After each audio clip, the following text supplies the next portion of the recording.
भविष्य की चिंता क्यों?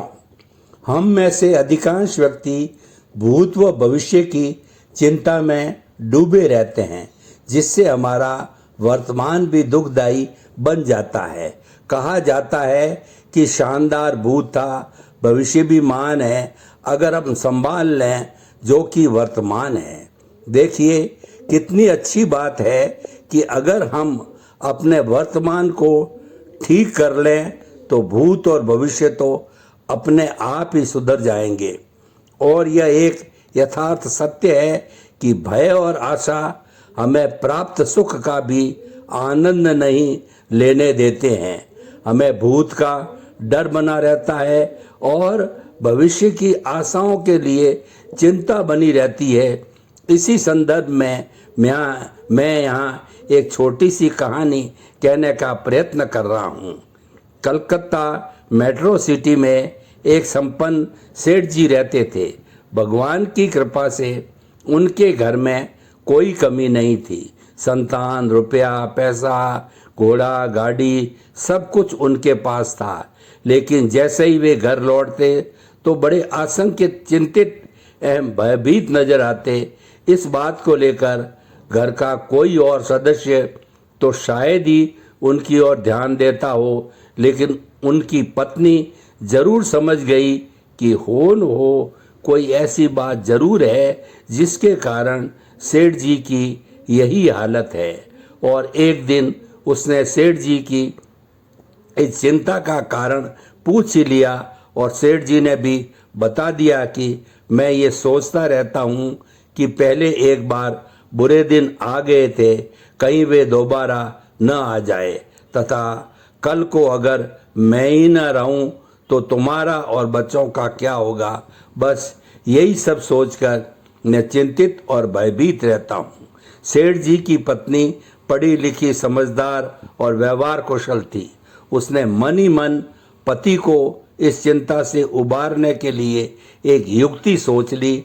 अगले दिन जैसे ही सेठ जी दुकान के लिए गए, उसने बीमारी का बहाना बनाकर चारपाई पर पकड़ ली और न ही घर का कोई काम किया तथा उदास एवं चिंतित से सारा दिन चारपाई पर पड़ी रही।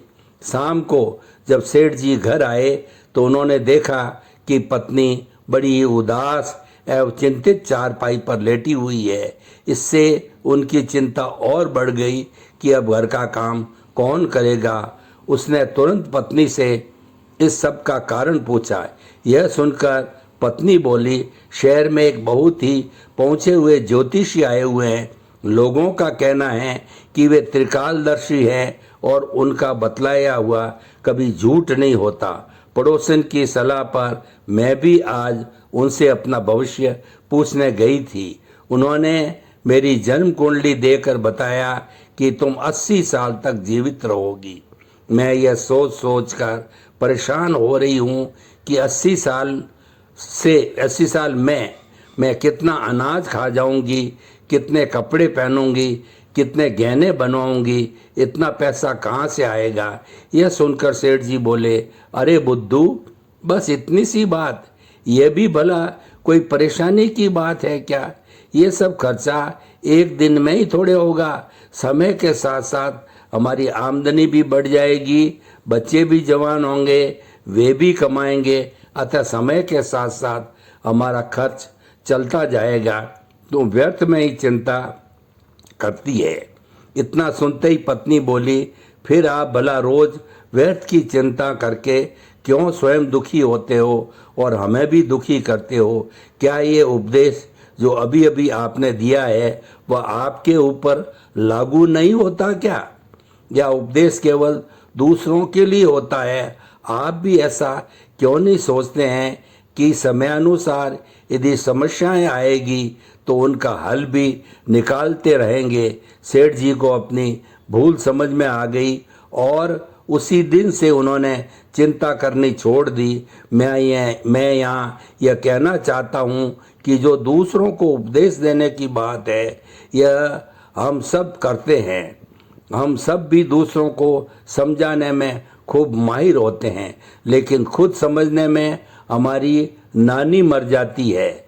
जिससे हम नित्य नई चिंताओं से जूझते रहते हैं, यहाँ तक कि हम मानसिक रोगी बन जाते हैं, जो कि अत्यंत भयावह स्थिति है। मैं यहाँ यह भी कहना चाहूँगा कि हम सबको सोचना चाहिए, लेकिन क्या सोचना चाहिए? अगर भूतकाल में हमसे कोई गलती हो गई है, कोई पाप कर्म हो गया है, किसी का अहित हो गया है, तो हमें ज़रूर सोचना चाहिए कि भविष्य में फिर कभी भूल से भी मुझसे ये गलती दोबारा न हो। इससे आपका भविष्य स्वयं ही सुधर जाएगा।